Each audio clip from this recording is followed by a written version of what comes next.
So adding these sounds immediately gave a bit of life, just made it more immersive, transporting you there, like letting you dive into this puzzle. So it was part of the first prototype that we published. It just feels magical, like it's reading your mind. Welcome to a new episode of XR and AI Spotlight, the show where we give the stage to the founders and makers pushing the boundaries of XR and AI. My name is Gabriele Romagnoli, I'm your host, and I'm here today with Daniel Sproll. Daniel is a trained cognitive scientist working with XR technology for over a decade. He is the co-founder of Realities.io, a German studio producing multiple award-winning XR experiences, the latest being the indie VR hit Puzzling Places, launched on Quest and now available also on Vision Pro. We will dive deep into their journey when porting the app to the Apple device. Just realize at the moment, Apple Vision Pro is a glorified dev kit. If you look at it purely from a complexity and depth of the game point of view, yes, it kind of is a downgrade. That being said, I think there's two ways to approach this in general. The unexpected challenge that they encountered when designing a 3D puzzling game. Building the whole puzzling mechanic was, I don't want to say straightforward, but like it was like a known, thing to do. One of the things that almost stopped us in our tracks was how the team cleverly used sound design to elevate the game for their users. The general design direction was always you start with this very minimalistic sound effects, and then as you go along, it builds up, and while you construct the puzzle, you bring it to life with the sound. And how bringing Puzzling Places to mixed reality impacted the user experience. So in terms of numbers, we know that still a vast majority is playing in VR. Multiplayer is not like a huge feature in our player base, but among those people who do it, a lot of them play in mixed reality multiplayer, and it changes how people play together. That was one of the really funny observations that we had that we totally did not expect. But before we get into it, I wanted to thank our sponsor Meshi, who made this episode possible. Meshi is the real powerhouse for generating 3D assets with AI. You can start with a simple text or image prompt and get high-quality, stylized model in just a minute. One feature that I personally love is the ability to create stylized textures for any mesh, with or without UV, and since the release of Meshing 2.5, pro users can even edit only section of the generated textures with just a text prompt. Try it out, go to meshi.ai, start the 7 days trial, and after that, use the code XRAI20 to get 20% off your subscription. And now it's time to roll the title and welcome Daniel under the spotlight.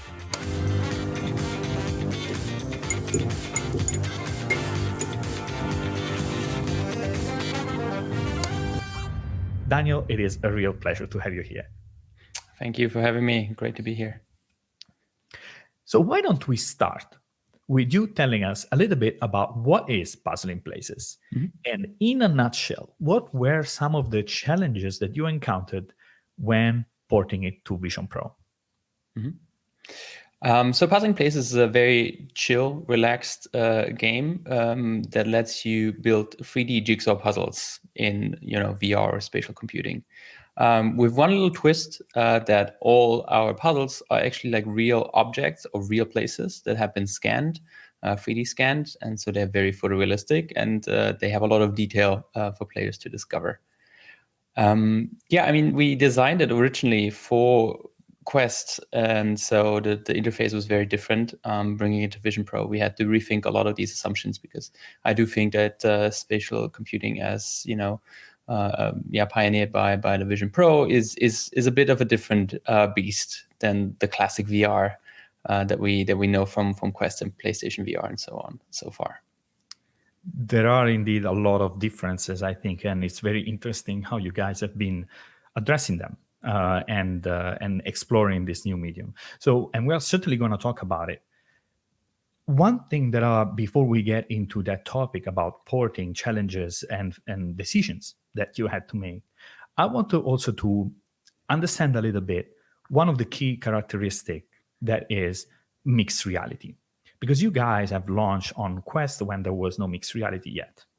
You went through the black and white pass through with Quest 2, and now went to the whole other spectrum with Vision Pro with this pretty good view of the real world, let's say, through these glasses. So my question is, why mixed reality at all for you? And how did you see the impact? How did you see that impacting the users? So, I mean, for us, it was a very straightforward concept to jump on when Quest introduced mixed reality, because unlike a lot of other VR games, Puzzling Places is not per se immersive in the sense that you are immersed in a world. It is object centered instead, because the thing that you're mainly dealing with and interacting with, and that is the center of the game, is the puzzle in front of you. So the pieces floating in front of you that you can pick up, as well as like the already built puzzle that you have, and that's all floating in front of you. So funny enough, we when we were building the game, developing the game, designing the game, building the whole puzzling mechanic was, I mean, I don't want to say straightforward, but like it was like a known thing to do. One of the things that almost stopped us in our tracks was building an environment that does not compete with that. So we spent actually like a lot of time, and you would not know that looking at it now because it is so unobtrusive. But we spent a lot of time to build something that made sense for us in VR, because it had to be it had to ground you, because we tried a lot of stuff into like putting it to you into a void or something like that, but that felt like almost claustrophobic and not nice. So it needed to be something that grounds you, something that feels wide and open, because it matches the chill vibe of the game. And then again, not compete with the pieces being on the horizon line. So actually we ended up removing the horizon line and having kind of this fog, so you only have like a little bit of like clouds above and this pond below to do these things. And so we for us, it was very easy to drop this immersive surrounding. It's actually also not like super easy. Our creative lead Shah was always complaining that we're gonna make the game actually worse, because it's gonna be much harder to read the pieces, to like see the pieces clearly with the real world behind it, because there's a lot more judder introduced suddenly. But just like from the core of the game experience, it didn't conflict. So are you saying that going mixed reality, it was harder to see the different pieces, or the other way around? Yeah, because if we were in VR, we could control what is behind the pieces. So we could make it low contrast, one like very slight color gradient, no high frequency details. All these things were like controlled. Of course, if we go into mixed reality, we can't control this anymore. So there might be clutter, there might be other things that conflict with the thing, with the pieces. You only have the depth queue left, and even that might conflict if you can put things beyond the wall, and then you even get these weird conflicts. So it kind of makes the experience worse from a purely design perspective, but it also adds a lot to it. And I think that is more to do with this nature of mixed reality, just feeling a bit more grounded in the real world. Like not everybody likes to be gone into this complete a separate world, and especially I feel because our audience is fairly old compared to like a lot of other Quest games, and they're more casual, more chill, and so a lot of them reached out to us that they like, being able to keep track of their surroundings, see their spouse sitting next to them on the sofa watching TV or something like that. So they're still part, like they can puzzle, their puzzle, but like they're not gone into this world. So it makes it easier for also like new players to just like not make this huge leap, because also it just doesn't add much to the game. So indeed, mixed reality was not necessarily like an improved mechanic or something that was in the game, but more like due to the emerging dynamic of being in VR. So if I am, and also something that resonated with your user that wanted to be more connected, maybe needed to be more connected. And it's not like the 10, 12, 14 years old. It's more like the 30, 35 who is there and maybe enjoying. Up to 70, we have players who are 70 years old. And they love the game. So for them, it doesn't really make sense to like go into a different world. They just want to play their puzzle game. So that it's great for them. And I mean, also depends on who you talk to and how they define mixed reality. Like is what we do mixed reality? We have pass through. I think that we can certainly say. But for example, we don't interact with any of the geometry of your real world environment. We don't have any of these like higher level features. The only thing that we do use, like the more advanced features from the SDK, is the shared anchors, because you can play in multiplayer in a shared space. So like it's always this tongue twister. It's co-located mixed reality multiplayer. Like I don't even know how to like call it better, but it's just basically you're in the same room, you both in pass through, you both see the same puzzle hovering in the same place. And I can testify it works in a sense and go beyond working. So having that shared anchor working seamlessly is not always easy, because sometimes there are different steps involved from the user to set it up. And so when I got this to do this with my son, actually, I said, okay, let me figure it out first. Instead, you put a room code, and for some reason it knows. Don't ask me how that happens, but then you are just both in the same room. It works. It works if you have all the permissions set up correctly on the meta level. But then meta takes care of a lot of that. So I have to say that they've done a pretty good job. So if you can get users to set up stuff ahead of time, it's actually pretty seamless then. So I want to move. There is just one thing that I want to understand. Maybe, so you heard positive feedback from user about this mixed reality, and indeed, you are not necessarily interacting with the real world, meaning anchoring objects or using portals or something like this. But could you say, how are people using this? Could you say that we receive people, for example, that maybe have used mixed reality to retain better, or maybe to use the shared anchor repeatedly after they use it once? So beyond the feedback, could you say something about how this mixed reality potentially is enriching the user base and the behavior? So in terms of numbers, we know that still a vast majority is playing in VR. I do think it's also because this is a default setting, and like a lot of users, especially when they're more casual users, they will stick with whatever the default setting is. So only few, actually enter the menu. We also, this is still something that we want to work on, is to place it in a more prominent position, make it easier for you to toggle, because like right now you have to go into the settings, so it's a bit hidden. We've always been a bit more careful introducing any of these kind of new features into the game, because we have a game that works well, and we don't want to break it by just changing the defaults. So we've always been a bit more on the conservative side, but at the same time wanted to like offer like the more advanced features, more experimental features to players who want to like dive into that.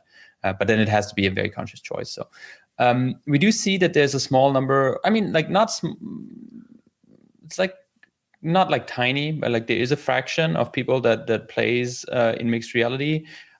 We know that of our hardcore fan base, the people who play, get new puzzles every month, or are subscribed to the Puzzle Pass subscription, where we upload new content every month. Like they do like it, and it brings value to them. They reach out and talk to us about it.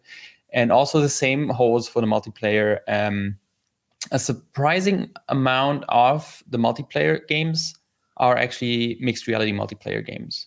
So overall, like multiplayer is not like a huge feature in our player base, but among those people who do it, a lot of them play in mixed reality multiplayer. And I think the cool thing that we saw now with Quest 3 coming out, a lot of people who had Quest 2s, were longtime players of the game, and they upgraded, and then now their spouse or like their family has the second headset, and they can play together, and that just makes a really cool experience. And also for just first time players, when demoing it at events, we really found like this shared mixed reality is like a game changer. So for them, it's so much nicer and so much easier. And it changes how people play together. That was one of the really funny observations that we had, that we totally did not expect, and that we still can't fully explain.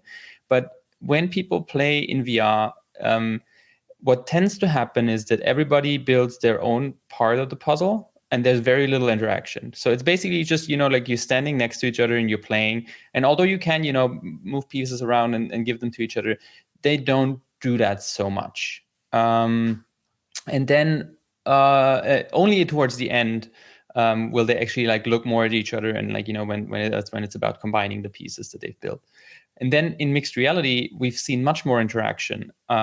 People like working much more together and looking at each other and handing over pieces. It's like the space connects you. in a way. It really is. It really is. And I think also people just get a bit more brave walking around in mixed reality.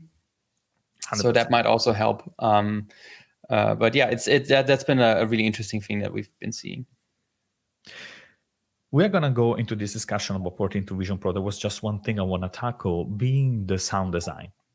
Because that, I think, it's a remarkable, subtle element in the game that keeps surprising you. Because what happens is that while you build certain parts of the puzzles, there are sounds that resemble that part that you are somehow building. People chatting when you build a part when there are a bunch of people together, or maybe a bell ringing when you put the bell together, and so on. So can you maybe guide us through the process of putting that together? How did you come up with this? And maybe some advice regarding sound design that you could give to other people building immersive experiences. Yeah, absolutely. So the idea to start connecting sounds to the puzzle, actually beyond just the ambient sound or some background music, came in the early prototyping phase. So like that was something that just felt right, because we have photogrammetry scans which are often static, and it felt a bit dead, a bit lifeless. So adding these sounds immediately gave a bit of life and just made it more immersive. Transporting you there, like letting you dive into this puzzle. So it was part of the first prototype that we published, and then we were just extremely lucky because Pierre-Marie Blin, like our sound designer, reached out to us. He just left Ubisoft and played our prototype, and he reached out and he was like, I really want to work on this, and he has been ever since. And it's been just amazing working with him, because he's really, really good at what he's doing. So he's a freelancer. If anybody else needs sound design help, reach out to him. Just don't take too many don't take away too many hours. No, but like working with him, and he's been working with our lead engineer Marcel Poppe on building a lot of like really intricate systems. Like there's progression based sound system, there's a region based sound systems. There is sound systems that change with like the day and night cycle that we have in like a few puzzles. So there's a lot of like really advanced systems that change, and a lot of like very complex layering that goes on, that ideally you as a user, you don't consciously notice, but you subconsciously notice. And I love that about sound, that it's unlike the visuals, you like where everybody can point to it immediately, it just elevates the game on this subconscious level. And like all our idea of the general design direction was always, you start with this, and this kind of like very minimalistic sound effects, and then as you go along, it builds up, and you while you construct the puzzle, you bring it to life with the sound. And I mean, yeah, we have like all these. The soundscape for every puzzle is pretty much handcrafted. So for some, we put in a bit more effort. For the premium puzzles, for the monthly packs, we unfortunately can't afford this yet, but we try to like at least make custom the soundscapes for the surroundings as well. But yeah, it really is super fun when you complete some region and someone starts singing, or you like hear the paintings murmur in like the museum, or like all these kind of things. My favorite puzzle is still the Mars ones. They have an amazing soundscape. I haven't tried it, so now I know which one to buy next. And by the way, I think there is also a layer of discovery in this case, right? Because you jump because they're localized. They're like you will only and if something goes on your nerves, you can often just like move it away. Yeah, absolutely.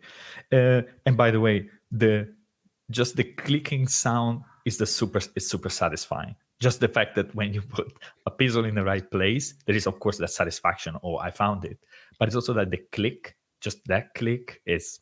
I'd recommend everybody to just try it out because it's worth it itself. No, absolutely, absolutely. And I think something that has been super gratifying for us is that and Pierre-Marie told this to me, like he's never worked on a project where people so regularly mention the sound in the reviews, because as we just said, like it's often something that kind of flies under the radar, but people really notice. And this is of course also super gratifying for him and for us as a team that this work really is seen, and we hope that we can create a bit more of this appreciation for how much sound can do in a VR game.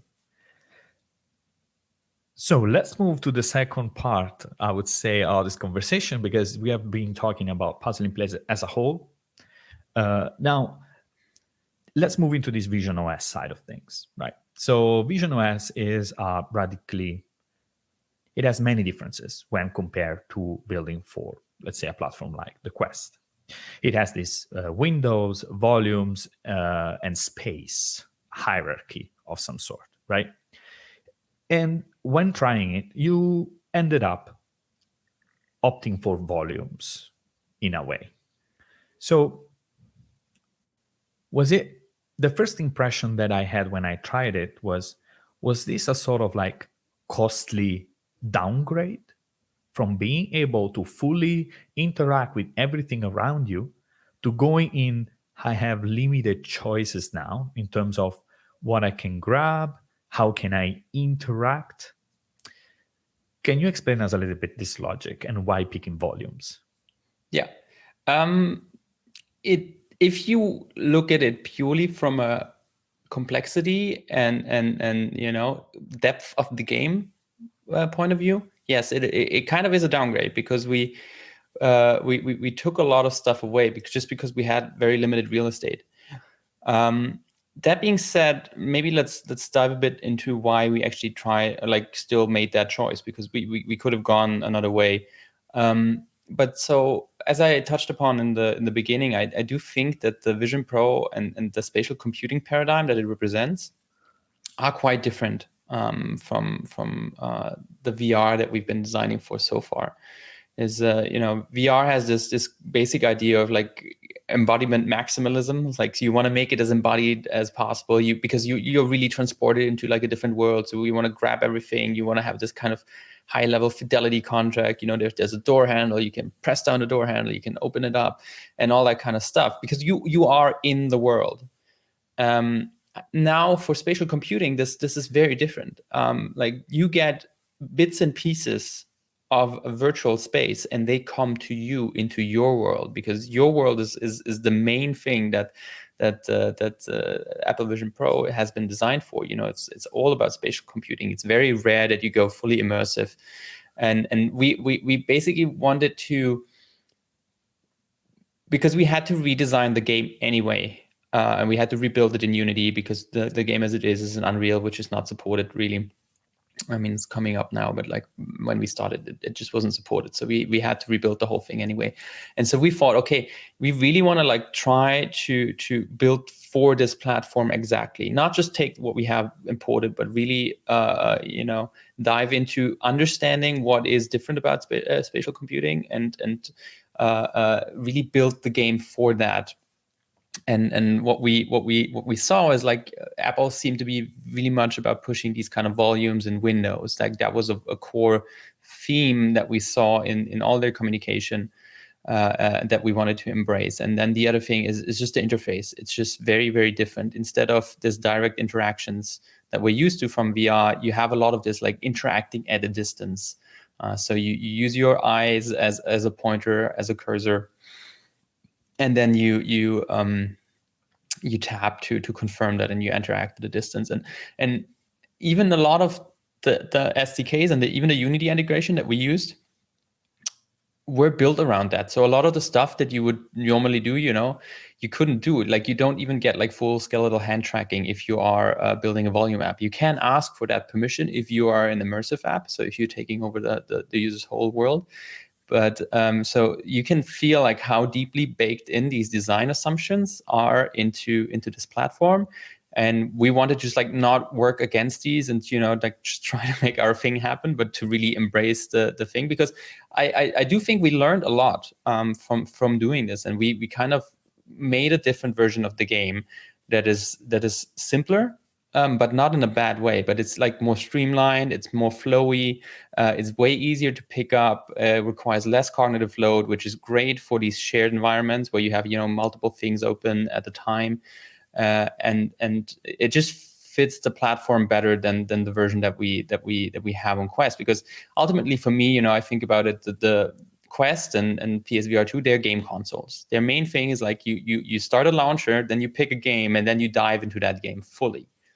versus the Apple Vision Pro is much more designed like a general purpose computer, like your personal computer, where you start it up, you have like a bunch of things running, they all vie for your attention. Sure, you can make something full screen, but like often you just have like a bunch of other things, running at the same time, vying for your attention. And we wanted to design for that. Absolutely, and I think it's the reduction in complexity. It's obvious. It's like I don't have all the pieces in front of me. I have a subset, and when I grab it with that far interaction, as you describe it, I don't need to move the orientation of my hand based on how I want the place to orient. The place is gonna hover in the right orientation automatically around Exactly. the We object. had to basically reduce the degrees of freedom because we wouldn't even get that information from the interface. When we started, I think now you do get like the pinch rotation. I just wanted to have a quick break to remind you that the recording of these episodes and many more great conversation with incredible experts are available on YouTube, Spotify, or Apple Podcasts. Just head over to my profile or in the episode description below and pick the platform you prefer. And now let's get back to the show. Once you grabbed something, but when we started, that wasn't even available. And I do also think it's not a good interaction because it's very, noisy.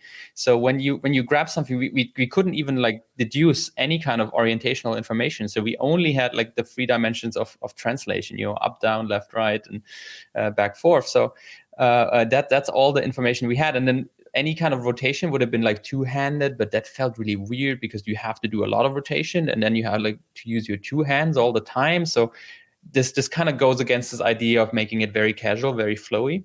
So we ended up using this what we called the octopus interface, meaning that like an octopus has this, it has a central nervous system, but also like these subnervous systems in its tentacles, and it formulates this general intent of like, hey, I want to get that food over there. And then the tentacles go about how to actually implement that action and how to actually execute that action. They would just like do the thing themselves. And so there's a lot of smarts in these tentacles. And the same way we build our interface, like you as a user, you formulate a general intent of like, hey, I think this piece goes over there. And then the interface will take on all the details of like how to orient that properly, and like a lot of depth control is actually happening from the interface. And it should still feel like you're in control. That is really important, so it doesn't do weird things that you don't expect it to do. But then it does a lot of stuff for you, and when it works right, it just feels magical, like it's reading your mind.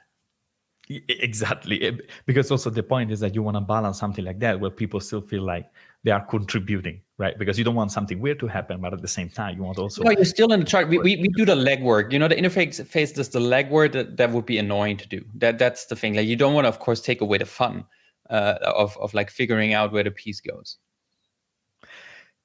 You mentioned about you build this in Unity. You, of course, were faced again with a choice, like many developers, you build with Unity or in Swift. So why you pick Unity? Because we don't know Swift. No, that's a very simple answer. We just never worked with Swift. We have no clue. We have no mobile engineers. We were actually still tempted to build it in Swift and with Reality Composer and all like Apple's tool sets, because I do think the thing with Apple is they're very opinionated in what they let you do and what they don't let you do. But if you stick with their paradigms, you get a lot of stuff for free. And the support that the Unity integration has, especially if you're doing a volume app, is just not on the same par that Apple's native tools are, because they're just always running behind, in an early development cycle, early life cycle of a product. That's always like not the great place to be. You want to be at the source if you can. And then you get a lot of stuff working right out of the box. So in hindsight, I still think we made the right choice because we just had a very limited amount of time that we gave ourselves to build this, and it probably would have been very, very risky trying to learn an entirely new tool set and build the game and redesign it and launch it, and It does sounds a very sensible choice. And so now that we're still talking about design and development, right? Based on this journey of porting and reimagining puzzling places, What are some of the advices that you would give to other people that are maybe on the fence on building for Apple Vision Pro or porting for Apple Vision Pro? Sure. I think about a lot in the beginning of what you want to do. Because I think there's multiple different ways to approach this.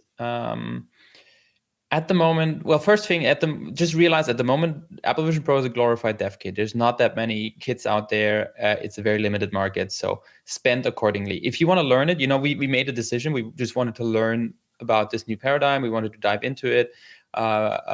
We wanted to have something out there early just to test the waters. But like, make sure you're not spending too much of your money, because it might be a while till you make it back. That being said, I think there's two ways to approach this in general. Like, either you have a game that is already on Quest, and if it has a lot of content, I think if you can bring a lot of content over there right now, that's actually an interesting place to be, because there's not a lot of games that have a lot of content on there. And like, in general, there's not a lot of stuff that has a lot of content on Vision Pro. So thinking back, I think if we would have had the opportunity to take the game Puzzling Places as it is and bring it over with minimal adjustments, which we couldn't because we had to rebuild it anyway. But if Unreal would have supported, Vision OS, I think that could have been an interesting place to be.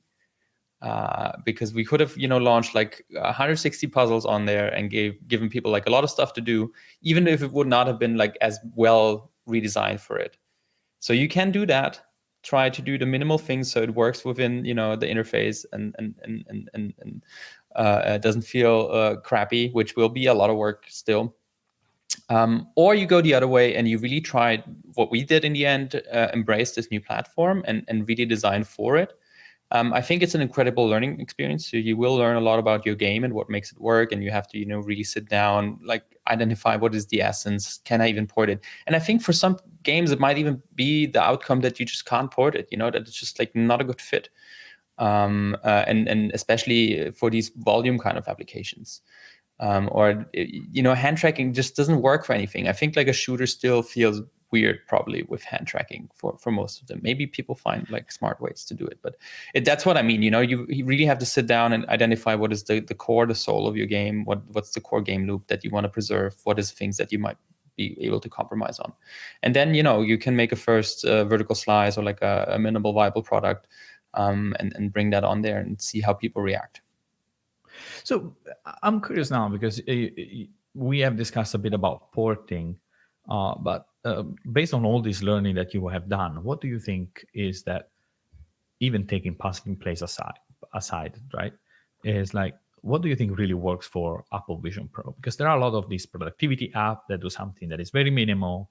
There are other just 2D ports of something that we see on the iPad that is like, okay, it's there. I'm not sure the value that adds when it's in 3D. But maybe where do you see this paradigm of multi-app environment really shining when it's about spatial computing? I mean, if I'm really honest, I haven't seen it at all yet. I mean, if you look at the App Store, and I've done a little bit of like compiling data, there's Juno, the YouTube app. That's been the number one best. Most reviews like usually lets you like guess about like how many downloads something has. There's the Juno app. There is JigSpace, which is just 3D models, actually friends of ours that we know from a long time ago, and they have it's kind of like a PowerPoint presentation in 3D. It's a cool application. I think that really works great for Vision Pro, and I know they've been working with Apple for like a long time to make that really integrate and work well. And then there's Loona, which is funny enough a fairly similar game to ours, only developed for Vision Pro. It seems those people have been doing really well. I find it a bit lame because it basically always tells you where to put something, so it's a bit mindless. Their dioramas are really cute and very beautiful and like, you know, nicely Or maybe animated. that's the purpose of being this mindless activity. Yeah. So maybe, you know, maybe even though we designed for lower cognitive load and making it easier, maybe that's still too hard to like really work well. Or maybe it was just, you know, discoverability on the App Store at launch, because those things do matter too, and they've been featured very heavily in the beginning. But other than that, you know, it drops off really quick. Yeah, you have like a few, you know, HBO and Crunchyroll for like watching 2D content. And in terms of games, like a paid game that is not free, the only thing that I've been seeing doing somewhat okay was Black Box, but even they reduced their price from $20 to $14. And so that, I don't know. There's no runaway successes that I see yet, especially on the gaming side. Synth Riders did, I think, a decent job of bringing their game, but you see, they ran into one of those issues that I mentioned earlier, because they need the hands, and there's like a bit of latency, and it makes the game really hard. So you can tell, like, you know, if you would have designed this from the ground up you would have designed it somehow different. So it's challenging. So I think a lot of the rhythm games might not even make it to Vision Pro. So yeah, I don't know. Like, I think we're still trying to crack the nut. I think what makes it really hard is that at the moment it's just, it seems from the data that I look at, it seems a bit hard to make money on the Vision Pro store, because people do expect, it seems like people expect things to be free, like on the App Store, you know, on the mobile App Store, and they are not really willing to pay a lot of money. Just not, you know, I'm comparing this to Steam and the MetaQuest store, where people are very used to, for like a game, to pay 20, 30, 40 euros, you know. That's very normal. That's a normal game. But in a mobile gaming world, that is completely unthinkable, because they don't have to. You know, they can sell their game for like free or like for like low, and then just because they're scale. But there's the problem. Like, Vision Pro doesn't have scale yet. So I'm curious, like how like who will come in and innovate here and build apps that take, you know, advantage of these devices. But, you know, they have to play a long game, because it's hard to monetize early on. And, you know, maybe it's going to be big companies that just want to be in there early, but especially gaming just feels like it's a sideshow at the moment for Vision Pro. I agree. I think that the true value will not come from direct gaming, also because still hand tracking and games are still something that is in the making. I mean, there are some examples. I mean, Puzzling Places being one that works very well, but the reason, because it's also the level of interactions is also limited. You don't do many things, while instead with many games. Yeah. I mean, this is also one of the ways that we've been thinking about the Vision Pro is it's not as immersive as the Quest, but it's more of kind of this. It's a 3D screen with a 2.5D input, you know, that is with a bit of latency. So you can do a lot of cool stuff, but it's not ideal for gaming. But it's fine. I think Apple just didn't design it for that, and that makes perfectly sense for their use case. And I don't think it's a mistake or anything like that. You know, it's of course like not cool for us who are building games, but I completely understand their approach. Like, just seeing how they were able to bring their entire 2D catalog into this app, into this device from day one is just insane. And, you know, maybe just playing Xbox Live on there, or you know, something like playing these 2D iPad games is enough. And then, you know, things will come eventually. No, indeed. And I mean, I think the whole media consumption experience on Vision Pro is also something pretty incredible. I mean, if you look some of the Apple TV documentaries, it's like, I've watched this one on the zip line, right? And there is this woman doing the zip line. I'm like, okay, this is very different here. This is beyond just 3D. And so there is certainly value. There is certainly value, and probably might not be for gaming, but there is opportunities to be had. That is in the productivity space, in the media consumption space, more likely. And I think that will be the part that's going to lead. And I mean, something that I did enjoy, for example, was just like using the persona chat. Like, that is great. And, you know, It's too bad again that we're not on Swift and can't just enable SharePlay for puzzling places, because I think that would be a really cool experience. Like having the avatars with as much facial expressions, and it's just it makes a difference. And I think having that in a casual game like ours would be a perfect fit. Yeah. There is always time. There is always time. But I wanted to ask you one thing regarding, you mentioned about the Apple Store, right? So maybe how different it was to launch on the Meta Store from the Apple Store. And I've also seen you guys also featured on let's say the main page on Apple Store. Mm-hmm. How was it? How did you manage to get there? Well, I think that the big difference is the Meta Store is curated, and the Vision Pro Store is not. So and that is a blessing and a curse, I guess, because on Meta, like I know a lot of developers are kind of salty about that it's a curated store and it's hard to get in and it's kind of like intransparent. But they do this for a reason, because they keep the store viable for the devs that are in there, and I do appreciate that as someone who was lucky enough to get in, that it's not inundated with tons of apps, but they keep it so that most apps can actually earn enough money to make it worth their while, and that consumers also know that, like, if they buy an app, it's not going to be complete garbage. For example, we have on Steam. I think on Steam, a lot of people just gave up at some point with VR apps, because there was so much stuff that was just like not up to the quality, like someone's side project. That it made search really hard. So on the Vision OS store, we have a similar situation, as everybody can publish. And it was very smooth. I have to say, like, the whole experience was very smooth. You can tell they've been doing this for a while.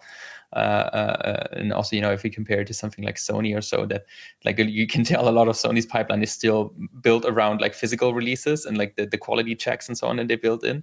And of course, like Apple like has been doing this for like a long time. It's very smooth. Yeah. They have the resources to do the checks and pass you through, and like there's so much great documentation on how to do everything. So that's been all very smooth. But yeah, I do think there is kind of like a hidden curation in the Vision Pro store. We see that like a vast majority of our clicks in the funnel comes from App Store placement. It's like not even search or like external things. It's just like people see it on the store page, in the front page somehow, or like one of the collections, and they click on it, and that's a very, very, very large part of where our clicks come from. And so if you don't make it into these collections, or if you don't make it onto these positions, lists, whatever it is, you will have a very hard time to get your app seen. Maybe you can always find a way. There's always, if you have like a niche audience and you can, how to reach them, good for you. All good. But for like a game or like a normal app, often I think it's going to be very hard. And there's not much you can do. Like Apple will decide if they like your product or not, and they will reach out to you. That's just how they operate. So there's no secret tips I can give, unfortunately, except making a good app and like trying to have good screenshots and good. I mean, just make a good store page, make a good app, and hope for the best. Like that's sadly the state it is in. So it's not so different in the end from Meta with their curation approach. You mentioned also about indeed the importance of growing a product, right? And it can be very tricky. You guys have built this system, right, where there is this growing library of puzzles. I believe now it's 160 or more different puzzles. Hard to keep track of, even for me. So the question is, how is that model supporting the growth of the product? I mean, it's in the end, it's a live service model, right? So that's where a lot of modern games try to go, and for us, it kind of happened accidentally. I mean, we didn't plan this from the get-go. It just made sense because people wanted more puzzles, and really early on, after we published the first prototype on SideQuest, we actually had to start a Patreon to give people monthly puzzles just to keep them engaged, and we were astonished by how many people actually signed up for this Patreon to get like a weekly puzzle and learn so much about it. And so then of course we were like, oh yeah, this is actually a cool idea, and then like eventually we realized we built like a live service game. And the lucky thing is, because we've been doing photogrammetry since 2016, way before Puzzling Places, we built this whole pipeline. And actually, Puzzling Places was an accident of a little error in the pipeline where something imported wrongly and was all jumbled up. And then Shah made a joke about like, haha, we should just ship it like that and let people puzzle it together. So this is like this. We kind of built a puzzle builder without knowing that we were building a puzzle builder, and so we had all this tooling. But we still, even afterwards, we spend a significant amount of our development time improving this pipeline, making it more seamless, because the less manual work for repetitive manual work we have, the more we can actually invest in making cool puzzles. And I think we've learned also a lot of like what makes a cool puzzle, and we are always trying to break new ground. We're going to actually publish a really, really cool puzzle with the most animations ever this week. So watch out for that one. It's really wonderful, and it's super fun. It's something that we deeply enjoy and it just feels we haven't even we haven't reached any end. Like we're just starting in like what we can do, and it's something that we as a team deeply enjoy and always have new ideas of building new puzzles. So, but yeah, it's you have to have the production pipeline and also the publishing pipeline, because if you run like us an update every month, like a new content update across multiple platforms, we're on Pico, we're on PlayStation VR, we're on Quest, we're on Apple Vision Pro. Although for Apple Vision Pro, we currently don't do the monthly DLC updates. But it's just an immense amount of just publishing effort also. So you need to automate that. Otherwise, it's just not doable with the team size that we have and the money that we earn from that. Absolutely. And I think that I want to also know, since you mentioned about animation in these puzzles, right? Or as being one features that you guys have added, because when you can measure a puzzle, usually you think about something static you put together. I think it made just about sense that why not having something that instead comes alive. So are there other features or something that is coming to Puzzling Places that maybe you are thinking about or you could share with the audience? I think just diving deeper into this idea of like making dynamic puzzles, making them more dynamic is one of the things that we're iterating on. Like just trying to also get more impressive locations. Like last fall we collaborated with Iconem on to get the pyramids and the Sphinx in there, like something that people have been asking for a long time, because it's really hard to get these high profile scans, because often it's very, very tricky to shoot them. You're not allowed to fly drones and like all this kind of stuff. So we have to partner with partners like Econem or SciArc or something like that to get these kind of things. So yeah, a lot of these things. I mean, we have some also more experimental stuff, but nothing that I can share. I mean, we did a partnership also with BrinkXR, another VR app. And that's something that we'd love to explore more to see where we can just work with other IP, other partners to bring content to Puzzling Places, because I do think just we stumbled upon this very, very fun and engaging way of interacting with 3D models and 3D content that is just very satisfying and gratifying in itself. But you get to explore cool stuff, cool objects, cool places, and I think that can be also a win for other IP. Absolutely. So, and maybe to close up the conversation, you guys have been indeed in this before Puzzling Places, right? Your studio is realities.io, have been working on photogrammetry scans. How is the studio more like, where is the studio headed? Do you see Puzzling Places being your core focus, or do you see this expanding in other direction?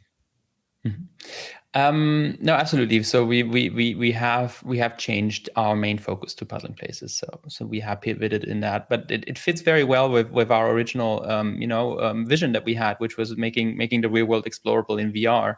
And Puzzling Places fits this in a very roundabout way that we had to stumble upon, but more successful than any of our other tries that we did before. So we've never gotten so many people to look at so many cool photogrammetry models and explore them in this really cute and gratifying way. And so we feel there is still a lot to do. So as long as people are continuing to like subscribe to the Puzzle Pass or buying new packs, we will supply them. So we enjoy it deeply, and we have plenty more ideas of what we can do. But you never know how long a game survives. We are very dependent on general headset sales, growth in the space.